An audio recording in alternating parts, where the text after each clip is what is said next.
नमस्कार, मैं हूं अंजलि और आप देख रहे हैं लोकल टीवी न्यूज 24/7।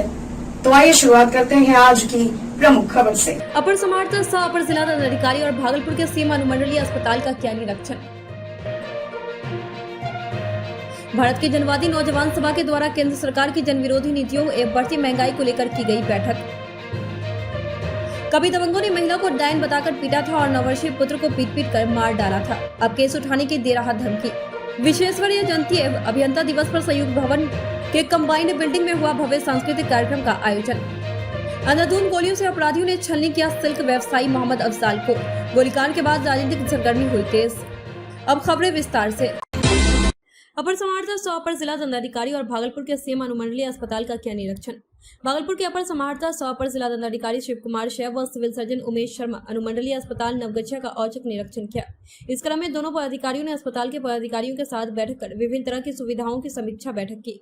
अपर समाहर्ता शिव कुमार शैव ने समीक्षा और निरीक्षण कार्यक्रम के बाद मीडिया कर्मियों से मुखातिब होकर बताया कि अस्पताल में सफाई, रोगी व देखभाल व इलाज जैसे विभिन्न प्रकार के बिंदुओं पर सीएस के साथ समीक्षात्मक बैठक की गई, जहां निर्देश दिया गया कि सबसे पहले साफ सफाई, आने वाले मरीजों की भर्ती व इलाज के लिए समुचित प्रबंध रखा जाए। शुद्ध पेयजल नहीं होने की व्यवस्था पर बोले जहां भी कमी है वहां पानी की व्यवस्था रखा जाए। साथ ही स्टाफ की कमी पर बोला गया कि इसकी भी समीक्षा उन्होंने सीएस के साथ की है। जो भी नर्स, ड्रेस और ऑपरेशन के असिस्टेंट जो हमारे सदर अस्पताल में है उस कमी को यहाँ पूरा करे। अपर समाहर्ता ने बताया कि नवगछिया के सुदूर इलाका है, यहाँ बड़ी आबादी है, करीब 1 जिले भर की आबादी है, इसलिए यहाँ सदर अस्पताल की तरह इलाज होनी चाहिए। वहीं आंख इलाज के लिए अच्छे डॉक्टर बैठने की बात कही, जो कम से कम 3 दिन नवगछिया अस्पताल में बैठेंगे। साथ ही अल्ट्रासाउंड की व्यवस्था नहीं रहने पर बोले कि यहाँ अल्ट्रासाउंड की भी कमी जरूर है, इसके लिए एक्सपर्ट चाहिए, जिसे बुलाकर ट्रेनिंग देने की बात कही गई है। वहीं दवाई के लिए आए मरीजों को 2 बजे तक पर्ची दिए जाने और 2 बजे ही ओपीडी बंद होने पर बोले कि जिस मरीज को दवाई के लिए पुर्जा मिल गई उसे हर हाल में दवाई देना, इसलिए ओपीडी कम से कम 30 मिनट के बाद बंद हो। वहीं स्टाफ की कमी के बारे में जल्द पूरा कर लेने की बात बोले। ब्लड बैंक को लेकर भी चर्चा हुई, जिसके लिए कोल्ड स्टोरेज नहीं है, उसे भी पूरा करने की बात कही गई। अभी अस्पताल में कुल 58 प्रकार की दवाई उपलब्ध होने की बात बोली गई है। नवगछिया क्षेत्र में बाढ़ के पानी नीचे उतरने के बाद उसके सरन से मिलने वाली महामारी जैसे बीमारी को लेकर बताया गया। आपदा प्रबंधक व स्वास्थ्य विभाग संयुक्त रूप से काम कर चुके हैं। शुद्ध पेयजल के लिए हेलोजन टैबलेट व छिड़काव पर भी काम की तैयारी की जा रही है। इस अवसर पर अस्पताल उपाधीक्षक डॉक्टर अरुण कुमार सिन्हा, चिकित्सा पदाधिकारी डॉक्टर ब्रजभूषण मंडल, लेखापाल अमित कुमार, परामर्शी अजय कुमार सिंह, प्रवीण जगन्नाथ, रविंद्र कुमार, सोनू कुमार समेत अन्य भी मौजूद थे। जो सफाई है, तख्त और रोगी की देखभाल, इलाज, इन सब बिंदुओं पर सिविल सर्जन साहब और मैं अपर समाहर्ता भागलपुर ने समीक्षा की और हम लोगों ने इसमें निर्देश दिए कि सभी चीज़ों पर ध्यान रखें। सबसे पहले तो सफाई बड़ी आवश्यक होती है और प्रतिदिन ये कराने की चीज़ होती है, तो इनको मेंटेन करें और साथ ही जो मरीज़ आते हैं उनकी भर्ती और इलाज के लिए समुचित प्रबंध रखें। सर, पानी की व्यवस्था नहीं है। पानी की व्यवस्था के बारे में भी हम लोगों ने कहा है कि जहाँ कहीं कमी लग रही है उसको भी दुरुस्त रखें, क्योंकि अस्पताल में पानी जो रहते हैं उनके लिए भी और सफाई सब चीज़ों के लिए भी आवश्यक है, तो इसकी व्यवस्था रहेगी। सर, लगातार 3-4 बार से अधिकारी यहाँ पर निरीक्षण किया जा रहा है, हर बार पानी का मुद्दा आता है, लेकिन आज आपके द्वारा भी आश्वासन मिला। हाँ, मिला। क्या होगा? नहीं, किया जाएगा पानी का जाएगा। ड्रेसर और कंपाउंडर एलटी और कई स्टाफ एएनएम ये सब की काफ़ी कमी है। हाँ, सिविल सर्जन साहब से बात हुई, हम लोगों ने समीक्षा भी की कि जहाँ ये कमी है, अभी जैसे कि एलटीई की बात हुई थी, ड्रेसर की भी बात हुई थी, ऑपरेशन के जो ओटी असिस्टेंट होते हैं उनके बारे में भी, तो जो हमारा सदर अस्पताल से है उससे आप उसको हमने कहा है कि आप दीजिए कि हमारा काम रुकना नहीं चाहिए। ऐसे तो कमी है सब जगह, लेकिन यहाँ भी रहे कि इस अस्पताल को भी उतना ही ध्यान दिया जाए कि नवगछिया एक सुदूर इलाका और जहाँ बड़ी आबादी, लगभग 1 जिले भर की आबादी यहाँ आती है, तो इसलिए यहाँ भी सदर अस्पताल के लायक सुविधाएं रहनी चाहिए और स्टाफिंग रहनी चाहिए। हम लोगों ने फिर कहा था कि आई के आँख के जांच के लिए भी डॉक्टर 3 दिन यहाँ बैठें, तो यह लगभग तय हो गया है कि आँख के हाँ सुविधा नहीं है, इसीलिए हुआ है कि आई के एक्सपर्ट आएंगे और 3 दिन कम से कम यहाँ समय देंगे ताकि वह चीज़ भी यहाँ हो। ऐसे किया जाए। अल्ट्रासाउंड का व्यवस्था नहीं होता। हाँ, अल्ट्रासाउंड की थोड़ी सी है डिफ़िकल्टी। अल्ट्रासाउंड के लिए तो एक्सपर्ट चाहिए। एक्चुअली होता क्या है कि जब तक कोई एक ट्रेन पर्सन नहीं होंगे तो उनकी ट्रेनिंग की बात है ही है। हम लोगों ने सिविल सर्जन साहब के साथ एक ट्रेनिंग की भी बात है कि जो एक्सपर्ट को बुला करके उसमें ट्रेन कर दें ताकि अल्ट्रासाउंड की भी सुविधा चालू रहे और लोगों को लाभ मिले। वो ट्रेनिंग करवा रहे हैं। सर, एक मरीजों का सवाल था कि 2 बजे तक ओपीडी चलता है और ओपीडी का जो यहाँ कटता है इसको दिखाने के बाद यहाँ दवाई मिलता है, तो आने में सर 2 बजे बंद हो जाता है, कम से कम 15 लेकिन अच्छा अच्छा, ये कहते हैं कि आने में जो थोड़ा समय लगता है। उन लोग को दवाई नहीं लेना। नहीं, जिनको भी एक बार मिल गया पुर्जा, उसको 15-20 मिनट या 25 मिनट जो भी होगा, उनको कोई लौटे नहीं, क्योंकि एक बार रिकमेंड हो गया, एक बार प्रिस्क्राइब हो गया। काउंटर अभी भी खाली है सर, और मरीज जो है बाहर में बैठे हुए हैं। नहीं तो इसका जरूर प्रबंध रखिए। भारत के जनवादी नौजवान सभा के द्वारा केंद्र सरकार की जन विरोधी नीतियों एवं बढ़ती महंगाई को लेकर की गई बैठक। भारत के जनवादी नौजवान सभा DYFI भागलपुर द्वारा केंद्र सरकार की जन विरोधी नीतियों एवं बढ़ती महंगाई अग्निपथ योजना के खिलाफ राज्यव्यापी कार्यक्रम के तहत भागलपुर रेलवे स्टेशन पर DYFI की सीमा राय की अध्यक्षता में संपन्न हुई। DYFI के पूर्व राज्य कमेटी सदस्य मनोज कुमार गुप्ता संबोधित करते हुए कहा कि आज केंद्र सरकार के कारण 4 करोड़ लोग बेरोजगार हो गए हैं, जहां प्रधानमंत्री नरेंद्र मोदी द्वारा बोला गया था कि प्रतिवर्ष 2 करोड़ लोगों को रोजगार दिया जाएगा। विदेशों में भारत का जो काला धन है वापस लाकर प्रत्येक व्यक्ति को 15-15 लाख रुपए उनके खाते में दिया जाएगा, जबकि प्रधानमंत्री ने लोगों के मुंह से निवाला ही छीनने का प्रयास किया है। GST का अतिरिक्त बोझ डाल दिया गया है। 40 रुपए किलो आटा आज आम गरीब खरीद कर खा रहा है। 350 का गैस, 1351 पेट्रोल डीजल के दामों में बेतहाशा वृद्धि कर दी गई है, जिससे आम लोगों का जीना मुहाल हो गया है। भारत बचाने के लिए लोगों को गोलबंद होना होगा और 22 सितंबर को गांधी मैदान में रैली में भाग लेने की अपील की गई। इस धरना कार्यक्रम में सैकड़ों सदस्यों ने भाग लिया और कार्यक्रम को सफल बनाया। न्याय की गुहार लगाने वृद्ध महिला पहुंची SSP कार्यालय। कभी दबंगों ने महिला को डायन बताकर पीटा था और 9 वर्षीय पुत्र को पीट कर मार डाला था। अब केस उठाने की दे रहा धमकी। एक माँ का दर्द कौन समझ सकता है, ये आप भली भांति जानते हैं। आज फिर एक माँ रो कर अपने बुरा हाल कर लिया है अपने बेटे को न्याय दिलाने के लिए। दरअसल यह मामला जगदीशपुर थाने के भवानीपुर का है, जहां एक महिला को डायन बताकर गांव के ही दबंगों के द्वारा पिटाई कर दी गई थी, जिसके बाद उसने जगदीशपुर थाने में लिखित आवेदन दिया था। दबंग के द्वारा बार बार केस उठाने की धमकी मिल रही थी। केस वापस नहीं लेने पर उसके 9 वर्षीय पुत्र को भी जमकर पिटाई कर दी, जिससे उसकी मृत्यु हो गई।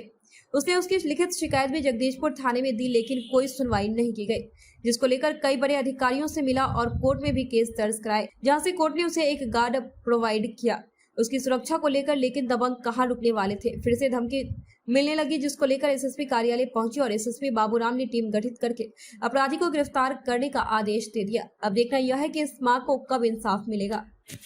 मेरे भाई 9 साल का था, अखिलेश कुमार, उसको ईंट से और मुंह में कुचल के निर्मम तरीके से हत्या कर दिया है सर, और 4 महीना बीत गया, अभी तक गिरफ्तारी एक भी नामजद का नहीं हुआ है। कौन लोग इसमें आरोपी हैं, कौन लोग शामिल? जयराम मंडल, बिहारी यादव, डीजल तौती, अशोक शाह, चंपा देवी, महेंद्र दा। हत्या का कारण क्या था? हत्या का कारण यह था कि मेरी माँ को डायन करके मारता था। आराम से बताइए क्या हुआ? मेरी माँ को डायन कह के मारता था, उस वजह से बिहारी यादव पंचायती किया, 16,000 रुपया लिया। उसका केस चल रहा है, केस भी केस, पर अभी तक वो भी केस में कहीं कुछ नहीं हुआ, नहीं गिरफ्तारी उनका हुआ। स्थानीय पुलिस क्या कर रही है आप? कुछ नहीं सर, बोल रहा है कि पकड़ेंगे। आज देखिए 4 महीना हो गया, अभी तक एक भी नामजद अपराधी को नहीं पकड़ा। अगर किसी अधिकारी का बेटा रहता तो सर 2 दिन में गिरफ्तार कर देता। SSP साहब से आपकी मुलाकात हुई है, क्या बात हुई? सर बोला कि ठीक है, हम गिरफ्तारी के लिए ऑर्डर दे रहे हैं और गिरफ्तारी होगा। क्या आप लोगों को धमकी उनकी? जी सर, कल खाना मेरे घर पे आया था। क्या कह रहा था कि मेरे भाई को, तुम्हारा मम्मी को बोलो कि मेल मोप करेगा ना, मेरा बेटा का नाम कटवा देगा, नहीं तो तुमको घर में घुस के मार देगा। जी सर, कल खाना बिहारी यादव भी मोटरसाइकिल से, बाइक से पीछा कर रहा था। आज SSP साहब आश्वासन दिए गिरफ्तारी? जी सर। इससे पहले भी गए थे किसी अधिकारी के? जी, सबके पास गए थे, कोई कुछ नहीं किया। आज फिर आए, कई बार आ चुके थे, आज आए तो बोला ठीक है, होगा गिरफ्तारी। टीम का गठन किया गया गिरफ्तारी के लिए? जी। क्या नाम है आपका? संतोष कुमार, कहाँ के रहने वाले? भवानीपुर, थाना जगदीशपुर। जिस भाई का हत्या हुआ उसका क्या नाम है? अखिलेश कुमार, 9 साल का था। चौकीदार क्या बोलता है? दान कई मारे जो बाबू। आपको डायन कहता है? यह डान कह के पैसों ले ले, 16,000 यार, दूसरी पंचायत मारना हो चले, घरों टूकी कमरा करे, बुला तुला सब बड़ी देने ले। आपने कई सब बात बोले? बिहारी यादव ना, जे बिहारी यादव के जवाब सुने। वही मारना जो दूसरे पंचतम खोल अभी तक गिरफ्तार नहीं ना मतलब जो को कार्रवाई ना कर जेता ना पटना उतना भी गए थे हाँ पटना हाँ सब लगा गए पटना ना DIG साहब लगा SP साहब लगा DM लगा कलेक्टर लगा सब लगा ना सिटी SP साहब सब बाबू मिलो छे को कार्रवाई ना करे। क्या मांग करते हैं हमरो प्रशासन या मन कर जे ओकरा तो गिरफ्तारी करे ला हमरा तो बेटा रे इंसाफ मिलते। क्या नाम है आपका? मंजुला देवी और विश्वेश्वर सरैया जयंती एवं अभियंता दिवस पर संयुक्त भवन के कंबाइंड बिल्डिंग में हुआ भव्य सांस्कृतिक कार्यक्रम का आयोजन। विश्वेश्वरैया जयंती एवं अभियंता दिवस पर आज अभियंत्रण सेवा समन्वय समिति की ओर से भागलपुर के कंबाइंड बिल्डिंग के विश्वेश्वरैया परिसर में भव्य सांस्कृतिक कार्यक्रम का आयोजन किया गया।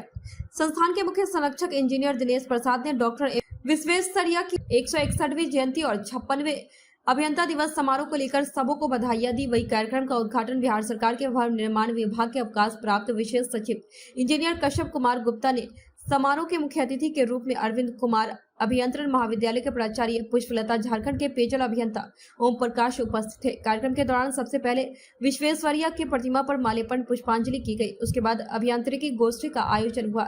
उसके बाद सांस्कृतिक कार्यक्रम का आयोजन किया गया। कार्यक्रम में भागलपुर रेडियो स्टेशन के कलाकार के साथ साथ देवघर, दुमका और स्थानीय कलाकारों ने भी अपनी प्रस्तुति दी।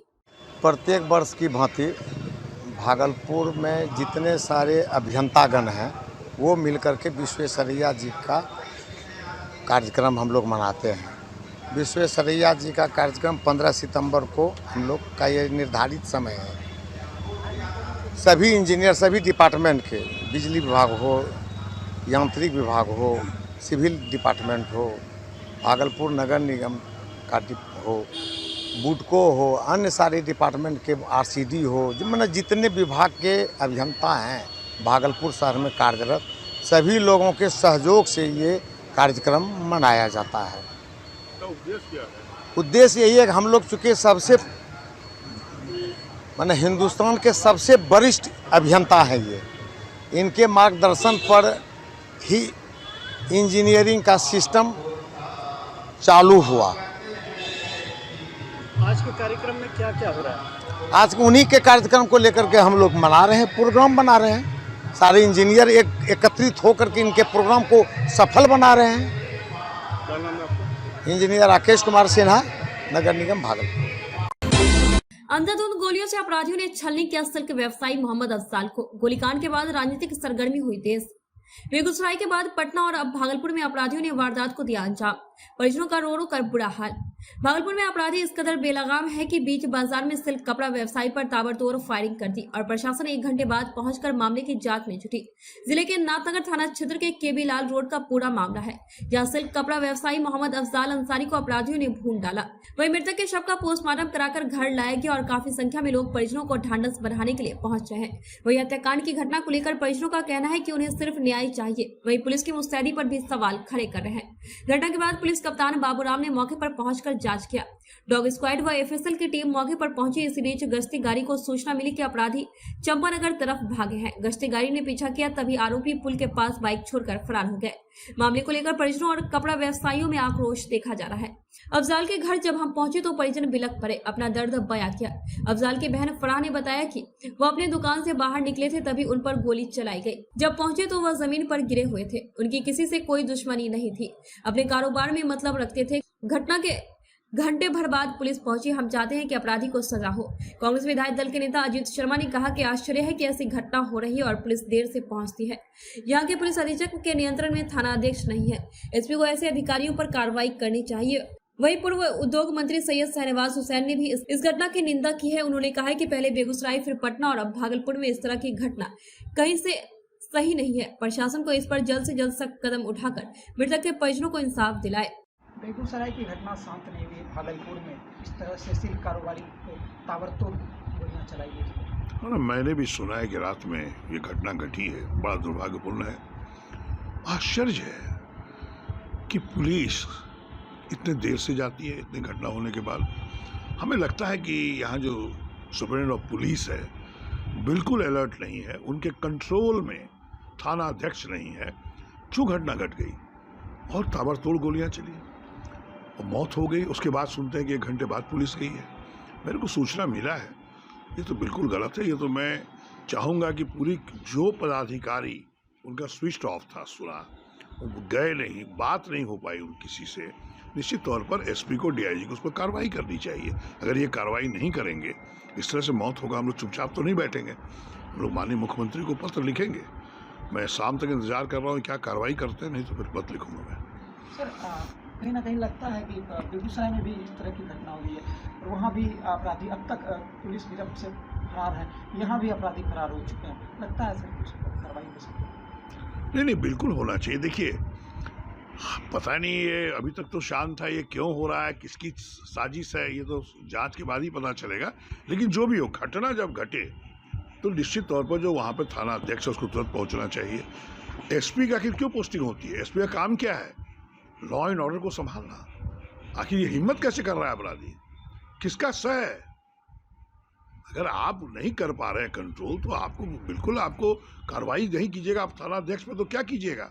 नहीं होगा तो मैं माननीय मुख्यमंत्री को लिखूंगा कि सुपरिटेंडेंट ऑफ पुलिस काम नहीं कर रहे हैं। सब दुकानदार दुकान बंद करके अपना चला, कोई नहीं बताता, सब तमाशा देखता है, कोई बोलने वाला नहीं है। बीमार है, क्या हुआ क्या था? देखिए, ये बहुत दुखद है कि जो भागलपुर है, जो सिल्क सिटी है, जहां पर अमन चैन था, आज वहां अमन चैन नहीं। वो अफजाल अंसारी जो सिल्क उद्योग के व्यापारी थे, सिल्क इंडस्ट्री में बड़ा काम कर रहे थे, मैं उनके परिवार को जानता हूं, एक बेहतरीन परिवार से वो थे और सिल्क इंडस्ट्री में अच्छा काम कर रहे थे, और थाने के बगल में ही उनको गोली मार दी गई। 5-6 गोलियां उनके अंदर लगी, कई राउंड गोली चली, अपराधी बेखौफ गोली मारकर चले गए। क्या होगा बिहार का? पहले बेगूसराय में, उससे पहले पटना में, और भागलपुर के अंदर जो अफजाल अंसारी जो उद्योगपति हैं सिल्क के, उनकी जो हत्या हुई है, ये दुर्भाग्यपूर्ण है।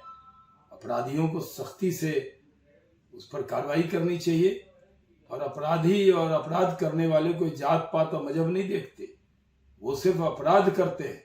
उनको जातीय चश्मा से देखना बंद करना चाहिए और उनके खिलाफ सख्त कार्रवाई करनी चाहिए। देख रहे हैं, और जो भी भागने वाले रास्ते, सभी रास्तों पर सीसीटीवी फुटेज प्राप्त किया गया है, उनका अवलोकन किया जा रहा है, और भी तकनीकी अनुसंधान की मदद से, और हम लोगों ने गुप्तचरों से भी पूछताछ की है, और इसमें जल्द ही इस केस का खुलासा किया जाएगा। तो कितने लोग अपराधी सीसीटीवी फुटेज दिख रहे हैं? 2 लोग दिख रहे हैं भागते हुए, और ये पुष्टि की जा रही है कि वो अपराधी हैं या फिर जो आसपास जो मौजूद लोग थे, इसकी पहचान की जा रही है। परिवार वाले किसी मामले पर अभी तक कोई एप्लीकेशन नहीं मिला है। अभी पोस्टमार्टम के लिए बॉडी गया हुआ था, पोस्टमार्टम हो गया है, और उनका दाह संस्कार भी होने वाला है, उसके बाद वो आवेदन देंगे। हत्याकांड भी अभी तक सुलझा नहीं है, उस पर भी काम चल रहा है, उसका भी जल्द खुलासा होगा। क्या लगता है कब तक हो जाएगा? जल्द से जल्द, जितना हम लोग का कोशिश है कि जितनी जल्द हो पाए। क्यों ऐसा हत्या हुई है? कौन से वाला?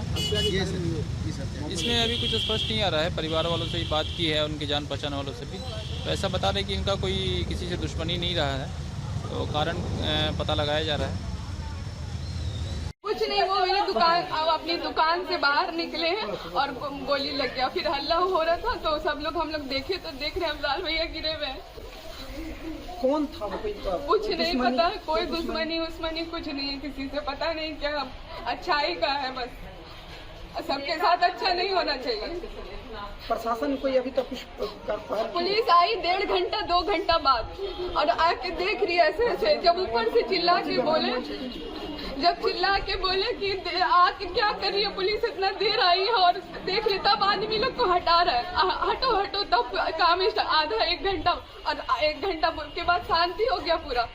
क्या चाहते हैं आप? हम चाहते हैं इंसाफ मिले, जो है उसको भी सजा मिले।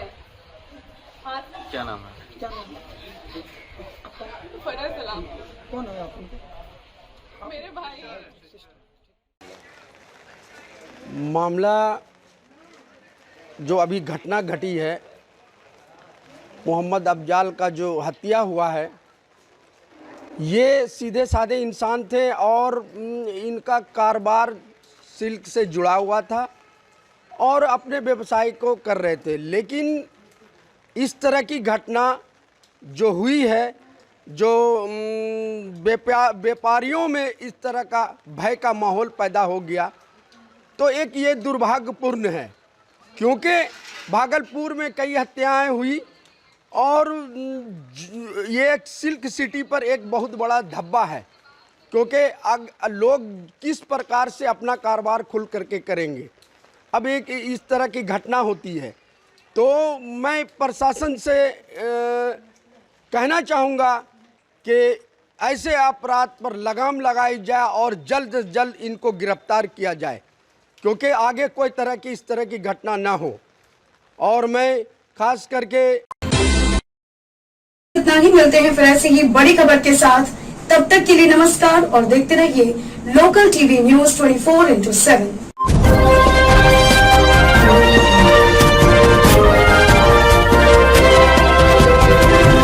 आप देख रहे हैं लोकल टीवी न्यूज़ 24/7, सब पर नजर, सबकी खबर।